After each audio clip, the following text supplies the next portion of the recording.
Hi bro. Bro విన్నారా?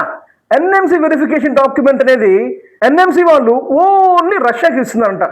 అదొక fake document, చెప్పేవాడు పెద్ద fake. Bro NMC verification document అంటూ ఏదీ లేదు.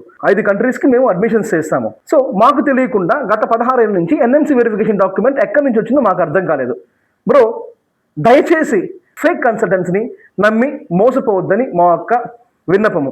బ్రో మీకు ఇక్కడ ఎన్ఎంసి వెరిఫికేషన్ డాక్యుమెంట్ అనేసి ఒక డాక్యుమెంట్ సర్క్యులేట్ అవుతుంది. ఆ డాక్యుమెంట్ మేము ఇక్కడ డిస్ప్లే చేస్తాం ఈ వీడియోలో. డాక్యుమెంట్ ఆర్టీ యాక్ట్ కింద ఎవరో అప్లై చేసిన డాక్యుమెంట్. అది డాక్యుమెంట్లో ఏమి ఉందంటే ఎన్ఎంసి గెజెట్లో అయితే ఉందో ఆ పాయింట్స్ మాత్రమే ఆ డాక్యుమెంట్లో ఉన్నాయి. బ్రో ఎన్ఎంసి వెరిఫికేషన్ డాక్యుమెంట్ అంటూ అబ్రాడ్లో ఎంబీబీఎస్ చదివే స్టూడెంట్స్కి అవసరం లేదు, అలాంటిది లేదు. ఎన్ఎంసి ఎలిజిబిలిటీ సర్టిఫికేట్ కావాలి. మీరు అబ్రాడ్లో ఎంబీబీఎస్ చదవడానికి వెళ్ళిన తర్వాత ఫస్ట్ ఇయర్ అయిపోయిన తర్వాత సెకండ్ ఇయర్లో మీరు ఎన్ఎంసి ఎలిజిబిలిటీ సర్టిఫికేట్ కోసం అప్లై చేసుకోవచ్చు. NMC eligibility certificate, NMC verification document రెండు ఒకటి కాదు. ఎన్ఎంసి వెరిఫికేషన్ డాక్యుమెంట్ అనేది ఒక యూఎస్పీ కోసం ఫేక్ కన్సల్టెంట్స్ తయారు చేసిన ఒక యూఎస్పీ మాత్రమే, అంటే యూనిక్ సేల్స్ పాయింట్ అంటారు దాన్ని. Bro thanks for watching our video. నేను మీ సందీప్ కొనిలా, సైనింగ్ ఆఫ్.